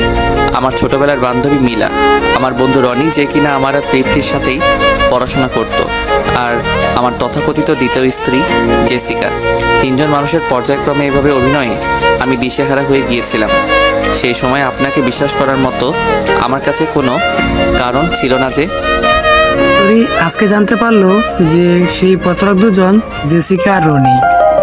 তরির শাশুড়ি সেটা বলার সুযোগ পায়নি বটেও। আচ্ছা, বুঝতে পারলাম আপনার কথা। লাচ্ছি খাচ্ছেন না তো? খাচ্ছি খাচ্ছি। আপনার হেলুর খবর জানেন? হ্যালো, কে? আমার হ্যালো বলছেন আবার? দি গ্রেট ভাত খাওয়া ছাগল হেলাল মিয়া ওরফে হেলু। তীব্র অট্টহাসিতে ফেটে পড়ল। সে আমার হ্যালো হতে যাবে কেন? এমা, আপনার পাড়া প্রতিবেশী ছিল না? ওয়ান্স এ পাড়া প্রতিবেশী অলওয়েজ এ পাড়া প্রতিবেশী। আপনি মজা করছেন আমাকে নিয়ে? আমি তো শুধু হেলাল মিয়ার খবর জানতে চাইলাম। আমি কি করে বলবো? আমার কি তার সাথে যোগাযোগ হয় নাকি? খবর নিয়ে দেখবেন সেই পাড়াতে তাকে আর পান কিনা। কেন, কোথায় সে? বলতে পারেন এটা আপনার তৃতীয় সারপ্রাইজ। বাকিটা অজানাই থাকুক। লাচ্ছি খাওয়া শেষ আপনার? জি। ওকে, রুমে চলুন, অন্তিম সারপ্রাইজ দেওয়া বাকি। তীব্রর পেছন পেছন তরি হেঁটে রুমে ঢুকলো। আবার বিছানায় বসুন। তরি দেখলো তীব্র আলমারি খুলে হাতে কিছু একটা নিয়ে তার দিকে এগিয়ে আসছে। বিছানায় তার পাশে বসে হাতে রাখা জিনিসটা বিপরীত পাশে রাখলো। তরির তীব্র হাবভাব এখনো বুঝতে পারছে না, তাই আপাতত হা করে তাকে থাকা ছাড়া আর কিছুই করতেও পারছে না। আপনার সাথে বাসার সকলের সম্পর্কই খুব স্বাভাবিক, শুধু আমার সাথে এখন স্বাভাবিক হতে পারেননি, তাই না? তরি বুকার মতো মাথা নাড়ালো, যার অর্থ হ্যাঁ। তবে তীব্র কথার মোর কোথায় যাচ্ছে সেটা বুঝতে পারছে না বলে মুখ এখনো কিছু বলছে না। কেমন হয় যদি আমাদের সম্পর্ক একটু স্বাভাবিক হয়ে যায়? তরি হা করে তীব্র দিকে তাকিয়ে আগে থেকেই ছিল, তবে এখন তার চোখের পলক পড়া বন্ধ হয়ে গেছে। যে কোনো সম্পর্কের ভিত্তি হলো বন্ধুত্ব, সেটা মানেন নিশ্চয়ই? তরি আবারও মাথা নাড়ালো। তীব্র আলতো করে তরির হাত নিজের হাতের মুঠোয় নিল। তরির মনে হলো তার উপর দিয়ে একটা ঠান্ডা বাতাস বয়ে গেছে, শরীর শীতল লাগছে। হাত ধরা অবস্থায় তীব্র বলতে লাগলো, সব সম্পর্কের ভিত্তি বন্ধুত্ব হলেও এটাই সত্যি যে আমি বন্ধু নামক সম্পর্ক থেকে জীবনে বেশি প্রতারিত হয়েছি। তাই কাউকে এখন আর যাই হোক বন্ধু হিসেবে ভাবতে আমার ভয় লাগে তরি, ভীষণ ভয় লাগে। তাদের উপর বিশ্বাসই রাখতে পারি না। যে কিছুক্ষণের জন্য থামলো তীব্র খানিকটা, ঠোঁট ভিজে নিল একটু, এরপর আবারও বলতে শুরু করলো, কিন্তু জানি না কেন আমি আপনাকে বিশ্বাস করতে শুরু করেছি তরি। বলতে পারেন যে খুব বেশি বিশ্বাস করতে শুরু করেছি। সেই বিশ্বাস আমার মনে কিভাবে কতদিনে জন্ম নিল তা আমার জানা নেই, তবে আপনাকে মন থেকে একটা প্রস্তাব দিচ্ছি, আপনি আমার বন্ধু হবেন তরি? তরি এতক্ষণ মন্ত্রমুগ্ধের মতো তীব্রর দিকে তাকিয়েছিল। হঠাৎ অনুভব করলো তার চোখ ভেজা, চোখ থেকে তরল জাতীয় কিছু বের হয়ে পড়েছে। অজান্তেই চোখের পানি চলে এসেছে তার। হবেন আমার বন্ধু তরি? যেই বন্ধুত্বে কোনো গোপনীয়তা থাকবে না, যেই বন্ধুত্বে আমরা একে অপরের পাশে ঢাল হয়ে দাঁড়াবো, যত বিপদে আসুক না কেন। হবেন সেরকম বন্ধু তরি? কান্নারত অবস্থায় মাথা নাড়ল তরি, চোখ দিয়ে অনবরত পানি গড়িয়ে পড়ছে, অথচ মুখে প্রশান্তির হাসি। তীব্র এবার তার পাশে থাকা প্যাকেট থেকে দুটো ব্রেসলেট বের করলো, সম্ভবত স্বর্ণের। তার উপরে লেখা আছে ফ্রেন্ডস। সাদা পাথরের, সম্ভবত দামি কোনো পাথর দিয়ে করা। তরি এখনো সেখানে তাকিয়ে আছে। তীব্র তরির হাতে একটা ব্রেসলেট পরিয়ে দিল, আরেকটা দিল তরির হাতে। এটা আমার হাতে পরিয়ে দিন। তরি হাসতে হাসতে বলল, আজকে কি ফ্রেন্ডশিপ ডে নাকি? আমাদের ফ্রেন্ডশিপ ডে। একে অপরকে ব্রেসলেট পরানো শেষ হলে তীব্র বলল, নিজের থেকে বেশি বিশ্বাস করে এই বন্ধুত্ব আপনার সাথে করেছি তরি। আপনাকে আগে একদিন বলেছিলাম গাড়িতে, মনে আছে?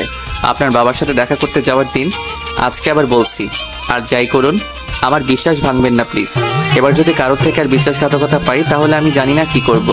এটা ভাবতে গেলে আমার কাছে নিজেকে পাগল পাগল লাগে, তাই ভাবতে চাইও না প্লিজ। আমাকে কখনো নিরাশ করবেন না। কথা দিচ্ছি, যতদিন বেঁচে আছি ততদিন আপনার পাশে থাকবো, নিজের জীবন দিয়ে হলেও আপনাকে আগলে রাখবো।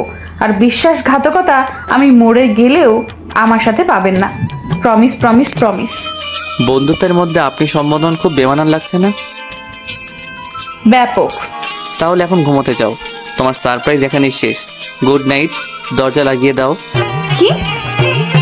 তীব্র এক লাফে বিছানায় শুয়ে বালিশের উপর মাথা রেখে চোখ বন্ধ করে আছে, আর তরি অত বিলম্বের মতো সেদিকে তাকিয়ে আছে।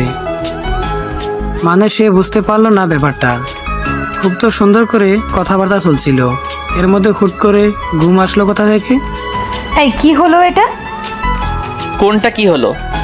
এই যে বন্ধু নিয়ে কথা বলতে বলতে ঠুস করে বিছানায় শুয়ে গেলে, এটা কিছু হলো? আবারও আপনি? তরির দিকে তাকিয়ে এবার দাঁত দিয়ে ঠোঁট খানিকটা কামড়ে এসে জবাব প্রশ্ন করলো তীব্র। আপনি তুমির কথা পড়ে, আগে এটার বিচার হওয়া দরকার যে এখানে কথোপকথন নষ্ট করার মানে কি। কিছুই না, আমার ঘুম পেয়েছে। আমার সারপ্রাইজ ঠিক মতো দিয়ে এরপর ঘুমাও। এবার তুমি তো আসলো ভালোই, তবে সারপ্রাইজ তো অনেকগুলো দিয়েছি, আর বাকি নেই। এতগুলো আশা করেছিলে কি? নিশ্চয়ই না। এবার তাহলে ভদ্র মেয়ের মতো রুমে যাও আর আমাকে ঘুমাতে দাও। মোটেও আমার সারপ্রাইজ পাওয়া শেষ হয়নি। তুমি নিজেই বলেছো আমাকে আজকের সারপ্রাইজ এমনিতেও দিতে। আজকেরটা মিলার জন্য ছিল, কিন্তু বাচ্চাদের জন্য যে একটা সারপ্রাইজের কথা ছিল সেটা কিন্তু দেওয়া হয়নি। সেটা আমি বলেছি দেখে তুমি জানতে পেরেছো, না বললে কি করতে? যেটা দিয়েছি সেটাই মেনে নিতে। তাহলে এখন এটাই মেনে নাও। ওকে, তাহলে কালকে বাচ্চাদের আমি বলবো তোদের বাবা আমাকে রাতে তার রুমে সারপ্রাইজ দেওয়ার জন্য ডেকে নিয়ে আরো বেশি করে বকা দিয়েছে। কি? এক লাফে শোয়া থেকে উঠে বসলো তীব্র। চারটে সারপ্রাইজ পাওয়ার পরেও এই কথা বলতে তোমার আটকাচ্ছে না? মোটেই না, আমি তো আমার পাওনা আদায় করতেই চাইছি। আমার হক আমি চাইতেই পারি, এখানে তো ভুল কিছু দেখছি না। আমার কাছে আর কোনো সারপ্রাইজ নেই তোমাকে দেওয়ার মতো, স্টক খালি। ওকে, তাহলে আমার সারপ্রাইজ আমি নিজেই চেয়ে নিচ্ছি। এটা সীমিত আকারের সারপ্রাইজ হবে আর কি। বলেছিলে না তোমার একটা বাগান বাড়ি আছে, সেখানে নাকি ফ্যামিলি পিকনিক করতে যাওয়া হয়, সেখানেই পিকনিক করতে যাব। ইম্পসিবল। এই ঘোরাঘুরি চক্করে পড়ে আমার কতদিন কাজে বিঘ্ন ঘটেছে। এরপর মিলার কেস, এখন পিকনিকের প্ল্যান করা মানে আবার সেই সময় নষ্ট। আমি পারবো না। এভাবে করতে থাকলে আমার পজিশন, রেপুটেশন যা অর্জন করেছি কাজের মাধ্যমে সবটাই রসাতলে যাবে। ওকে, যেও না। তুমি যদি তোমার সিদ্ধান্তে অটল থাকো তাহলে আমিও আমার সিদ্ধান্তে অটল। বাচ্চাদের কাছে নালিশ চলে যাবে। সবগুলো দাঁত বের করে তীব্র দিকে তাকিয়ে হেসে বলল তরি, আর তরি দিকে অসহায় চোখে তাকিয়ে রইল তীব্র। এমন করছো কেন? আমার কাজ আছে তো। 2-1 দিনের জন্য কাজের কোনো হ্যাম্পার হবে না। একটা দীর্ঘশ্বাস ছাড়ল তীব্র। সে এখন নিরুপায়। তরি কথা শোনা ছাড়া আর কোনো উপায় নেই তার। তরি এরকম সিচুয়েশনে তাকে ফেলবে জানলে ভুলেও আসল কথা বলতো না তাকে, অগত্যা তাকে বলতেই হলো। ঠিক আছে। বিশ্ব জয় করার মতো হাসি দিল তরি। শুভরাত্রি বলে ফোন নিয়ে রুম ত্যাগ করলো সে। নিজের রুমে এসে একবার ফুলের দিকে আরেকবার হাতে পড়ে থাকা ব্রেসলেটের দিকে তাকাচ্ছে সে। ব্রেসলেটটা আঙুল দিয়ে ছুঁয়ে দেখছে বারবার। এখনো তার বিশ্বাস হচ্ছে না যে তীব্র তার সাথে নিজ থেকে বন্ধুত্ব করেছে। তার থেকে তো শুরু থেকেই কিছু আশা করেনি তরি, কিন্তু আল্লাহ তাকে এতটা দিচ্ছেন যে